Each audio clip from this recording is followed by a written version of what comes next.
Jumpa lagi dengan aku Nia di sini, masih bersama Sugesti Mas Bu.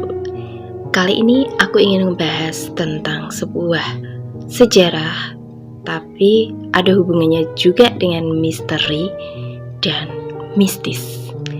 Lebih spesifiknya, ini sejarah tentang suatu tempat wisata yang dimana wisatawan itu ngeri kalau masuk ke tempat wisata ini. Tempat itu adalah Camp Vietnam atau Kampung Vietnam, berada di Kepulauan Galang, Batam, Indonesia. Nah, kenapa kampung ini bisa dikatakan sangat angker atau bisa dikatakan sangat menyeramkan? Sebelum kita masuk ke segmen mistis, kita akan ngebahas tentang sejarah dari Kampung Vietnam ini. Kenapa ada kampung di Indonesia? Dan kampung itu duduknya semuanya adalah orang-orang Vietnam. Jadi di tahun 1976 negara Vietnam itu sedang mengalami krisis kemanusiaan yang bisa diartikan mereka itu perang saudara satu dengan yang lain. Nah, saking-sakingnya mungkin perang saudara itu sangat mengerikan sehingga kebanyakan penduduk Vietnam itu kepingin keluar dari negaranya sendiri. Mereka itu nggak mau mati konyol di dalam negaranya sendiri, sehingga dia memutuskan untuk keluar cepat keluar di negaranya sendiri. Jadi mereka lebih menginginkan mati dalam perjalanan untuk kemana daripada dia mati konyol di negaranya sendiri. Mereka itu yang lebih miris dan yang lebih tragisnya, mereka itu memilih melarikan diri itu lewat jalur laut, yang dimana dia itu hanya memakai sebuah kapal kayu yang kayak perahu yang kayak buat nelayan gitu ya, tapi ini lebih tepatnya buat penumpang, tapi bener-bener dari kayu yang hanya muat cuman 40-100 orang doang. Jadi mereka itu kayak berdesek-desekan di situ, kayak panik, pengen cepat-cepat keluar dari negaranya. Jadi ada anak-anak, wanita hamil, lansia, perempuan, laki-laki itu jadi satu berdesak-desakan di kapal tersebut. Namun di tengah perjalanan banyak juga yang tewas berdesak-desakan itu, sehingga membuat satu di antaranya itu jatuh ke laut. Iya kelaparan, karena kan perjalanan mereka itu nggak cukup sehari 2 hari, namun memakan waktu berbulan-bulan terombang-ambing tanpa arah di lautan. Mereka nggak tahu mereka mau kemana, yang pokoknya jalan aja ke tempat mereka, kemanapun mereka bisa berlindung. Sampai akhirnya rombongan kapal ini tiba di perairan Natuna, Indonesia. Terus kemudian mereka berlabuh. Setelah rombongan ini nggak cukup satu rombongan yang isinya seorang ini, jadi rombongan lain, masih banyak rombongan yang lain yang mereka juga mempunyai tujuan yang sama. Dia hanya mencari tempat untuk berlindung sampai terdampar ke negara-negara tetangga seperti Malaysia dan Brunei Darussalam.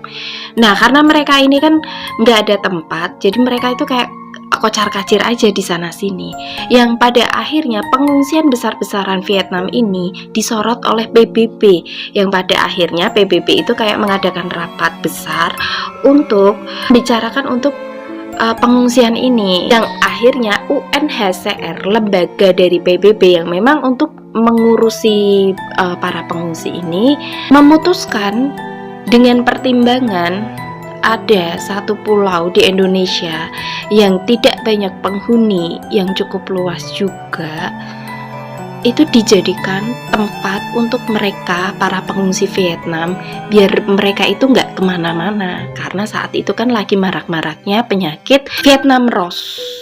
Nah, seluas 250 hektar Pulau Galang yang berada di Batam diambil 80 hektar untuk dibangun sebuah kampung atau rumah-rumah untuk para pengungsi yang kocar-kacir di sana sini. Bahkan yang dari negeri tetangga itu pun juga dijadiin satu di situ, dijadiin yang dari Brunei, yang dari Malaysia, yang pada ngungsi di Brunei dan Malaysia itu dijadikan satu di Kampung Galang ini yang berada di Batam, Indonesia. Udah dibikinin sama pemerintah nih, sama pemerintah Indonesia dan UNHCR, rumah-rumah, bahkan bukan cuma rumah-rumah aja, mereka juga difasilitasi dengan sekolah untuk anak-anak Vietnam ini yang masih membutuhkan pendidikan sekolah. Namun tetap yang diutamakan atau yang diprioritaskan pelajaran bahasa Indonesia kala itu. Dan dibangun gereja. Ya karena memang ya kan penduduk Vietnam itu juga memeluk berbagai agama seperti ada Islam, Buddha, Kristen, Katolik, dan yang lainnya. Maka pemerintah Indonesia dan UNHCR memfasilitasi mereka dengan tempat-tempat ibadah sesuai kebutuhan mereka. Selain itu ada juga penjara yang namanya banyak orang, 256 juta jiwa pengungsi jadi satu di tempat, pasti tidak akan luput dari tindak kejahatan seperti pencurian, seperti pembunuhan, itu juga pasti ada. Nah, penjara ini fungsinya untuk mereka yang melakukan kejahatan kepada sama pengungsi lainnya, dan pusat keamanannya di situ pun juga dibantu oleh TNI Polri. Setelah 20 tahun lamanya mereka mengungsi di Kampung Galang ini, PBB kembali menyorot negara Vietnam. Dirasa negara Vietnam itu sudah memang mulai stabil, sudah baik-baik saja, sudah tidak ada perang saudara lagi. Merencanakan untuk para pengungsi Vietnam ini dipulangkan kembali di negaranya dan dibantu oleh pemerintah Indonesia dan UNHCR. Karena penduduk Vietnam ini trauma dengan kejadian 20 tahun yang lalu, jadi itu mereka itu kayak depresi, ingin dikembaliin lagi, itu mereka nggak mau. Mereka takut akan hal itu tuh kembali terjadi kepada mereka, sehingga bentuk protes mereka itu adalah menenggelamkan kapal mereka sendiri agar mereka itu tidak ada akses untuk dipulangkan lagi di Vietnam. Namun sebuah keputusan sudah menjadi peraturan. Mau tidak mau pemerintah Indonesia tetap harus memulangkan mereka. Bahkan ada juga yang nekat bunuh diri dan tidak ingin pulang ke negaranya. Ada yang bakar diri, ada juga yang gantung diri. Nah, tragis sekali di kampung Vietnam ini, di camp Vietnam ini. Setelah mereka semua dipulangkan, sepi kan tuh sepi kan camp Vietnam di Pulau Galang itu kan sepi, sudah tidak ada orang lagi. 80 hektar luasnya itu kan tidak ada penghuninya lagi. Nggak bisa ngebayangin sewingit apa, sudah tidak ada penghuni. Dimana di dalam camp Vietnam itu masih ada makam yang memang khusus untuk orang-orang Vietnam yang tinggal di Pulau Galang ini. Para penduduk Vietnam itu bentuk protes, dia nggak mau pulang ke negaranya kan. Dia di Indonesia, di Pulau Galang ini makan dari apapun itu difasilitasi oleh pemerintah Indonesia, sehingga mereka mulai nyaman, mereka mulai terlindungi. Kalau dia dipulangkan lagi di Vietnam, mereka bingung mungkin siapa yang akan melindunginya. Namun karena memang pihak PBB dan pemerintah Indonesia itu sudah mengira Vietnam ini sudah stabil, jadi sudah tidak ada sesuatu yang membahayakan diri mereka untuk pulang ke negaranya. Lanjut, sepikan itu Pulau Galang itu 80 hektar ditinggal oleh penghuninya. Tempat itu meninggalkan kisah pilu, ada kesedihan, ada trauma di situ. Jadi tempatnya itu terkesan sangat wingit banget karena memang sudah nggak ada penghuninya lagi kan.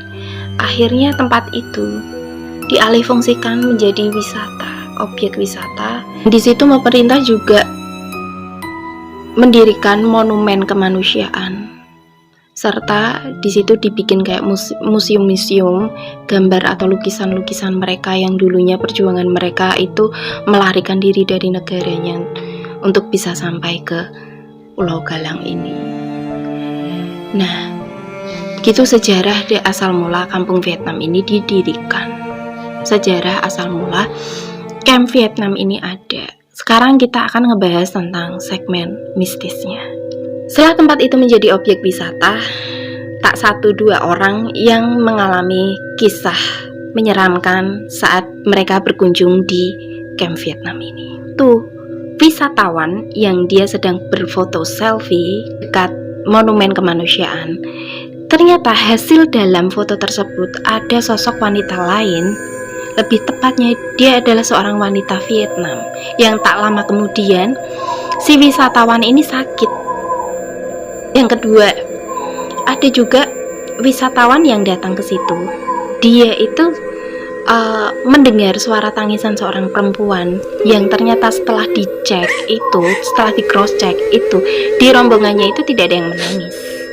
Bahkan ada yang lebih ekstrim. Seorang wisatawan, dia datang ke Camp Vietnam yang dia itu tidak mengerti tentang aturan kalau berkunjung di situ itu harus bagaimana. Nah, yang namanya orang nggak ngerti, yang dipikirnya itu hanya tanaman biasa, yang memang tanaman biasa, hanya buah mengkudu aja, pohon mengkudu aja. Iseng diambillah buah mengkudu itu, dibawalah dia pulang. Dalam perjalanan sih nggak ada masalah, nggak ada kendala. Selang beberapa hari dia udah di rumah nih, dia udah nyampe rumah ini, dia tuh tiba-tiba itu kayak diem, kayak orang itu linglung, diajak ngomong juga nggak nyambung. Yang pada akhirnya keluarga itu memutuskan untuk mencarikan pengobatan dia lewat medis. Namun hasil medis mengatakan bahwa anak ini tidak bermasalah apapun. Terus kalau medis mengatakan tidak ada apapun, akhirnya mereka mengupayakan mengobati anak ini itu pakai orang pintar. Dia bertanya kepada orang pintar, ini anak ini kenapa bisa linglung? Terus orang pintar itu ngomong bahwa si anak ini membawa buah mengkudu yang ada di Camp Vietnam, yang harus memang dibalikin di Camp Vietnam itu. Ya mau nggak mau, akhirnya mereka membawa anak ini untuk kembaliin si buah mengkudu ini lah. Untung aja buah mengkudu ini nggak dibuang kan. Cerita mistis lainnya tidak hanya wisatawan, bahkan petugas penjaga objek wisata Camp Vietnam ini pun juga pernah mengalami hal yang janggal atau hal yang menyeramkan. Padahal dia petugas wisata yang udah biasa dia itu bertugas di situ, jaga di situ, itu pun dia juga mengalami hal yang menyeramkan. Saat itu jadwal bertugas dia adalah malam hari dan dia harus patroli sendiri untuk masuk mengelilingi 80 hektar Camp Vietnam itu sendirian. Dia masuk nih di jam malam di dalam Camp Vietnam ini. Tiba-tiba dia itu kayak ngerasa ada wanita menangis. Selang beberapa saat ada seseorang yang berlalu lalang. Jadi kayak bayangan yang berlalu lalang, ramai sekali kayak semacam itu. Dia itu melihat banyak orang tapi hanya bayangannya aja. Ada orang ketawa, ada orang yang seolah bercanda dengan temannya. Banyak banget wisatawan yang mengalami hal menyeramkan di objek wisata itu. Namun ternyata di objek wisata itu yang terkenal adalah hantu gadis Vietnam. Hantu gadis Vietnam ini itu sering banget menunjukkan eksistensinya dengan suara tangisan. Yang mungkin ini yang muncul juga di foto salah satu wisatawan yang sedang foto di monumen kemanusiaan. Nah, pun cerita tentang hantu gadis Vietnam ini, yaitu dikala dia masih hidup. Ini cerita dari, ini pun saya mendapat cerita atau informasi dari mulut ke mulutnya.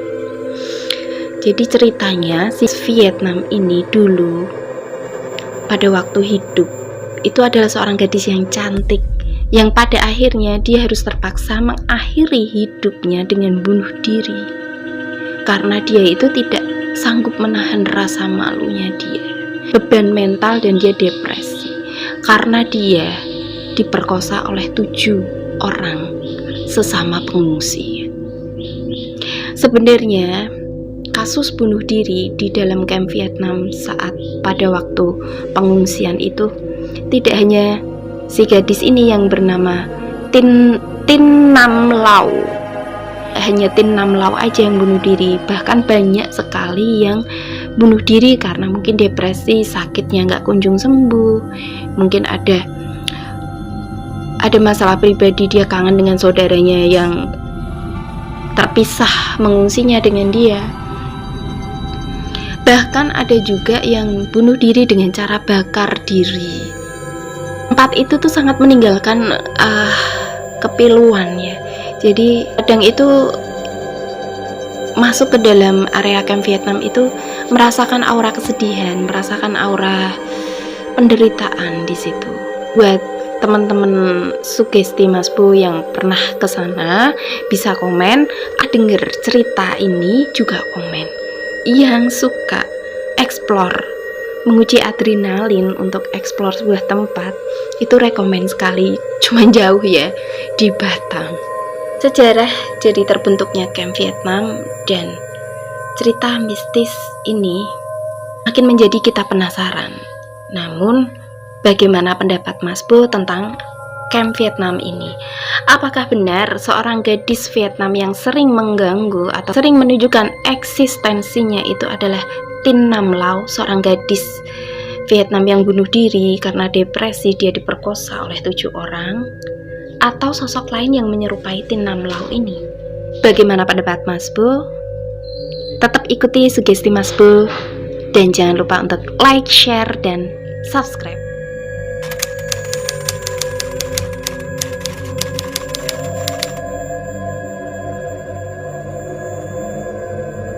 Halo subscriber dimanapun Anda berada, itulah tadi tayangan tentang sejarah terbentuknya kamp Vietnam yang berada di Pulau Galang, tepatnya di Batam, masih di wilayah Indonesia. Dan juga di sisi mistisnya di situ ada hantu yang bernama Tin Nam Lau yang selalu menampakkan eksistensinya. Ya, kalau boleh saya berkomentar, memang di Pulau Galang ini ada sesuatu hal ya, dan banyak meninggalkan banyak residu, kalau bahasa saya seperti itu. Banyak sekali meninggalkan residu, ada kesedihan, ada apa ya? Kalau bahasa saya ada satu ketakutan juga di sana. Karena sekali lagi di camp ini banyak sekali orang yang trauma akan kejadian di mana saat itu di Vietnam terjadi satu perang saudara. Dan di sini apakah betul itu hantu yang bernama Tin Nam Lau yang saat itu mengakhiri hidupnya dengan bunuh diri? Ya kalau boleh saya berkomentar, nun sewu, ini di sini yang ditangkap oleh wisatawan yang datang ke sana itu adalah residu alam yang kemudian ditimbulkan lagi oleh alam itu sendiri dan tervisualisasikan. Jadinya di sini apa yang mereka lihat itu bahkan tidak hanya hantu Tin Nam Lau saja, tetapi residu alam yang merekam kejadian pada saat itu terus kemudian dimunculkan kembali. Dan mungkin bagi para subscriber yang ingin mengeksplor ya, terutama untuk para YouTuber yang suka sekali dengan dunia mistis ya, terutama untuk explore dan lain sebagainya, tempat ini sangat rekomen sekali. Mungkin itu komentar dan tanggapan saya, dan ikuti terus tayangan Sugesti Mas Bu, dan jangan lupa untuk like, share, komen, dan subscribe. Dan sekali lagi terima kasih buat sobat subscriber yang sudah men-share, me-like, bahkan men-subscribe video-video dari Sugesti Mas Bu. Dan akhir kata, if there is a truth, I'm sorry. If there is a mistake, I'm sorry. Perfection only belong to God. See ya.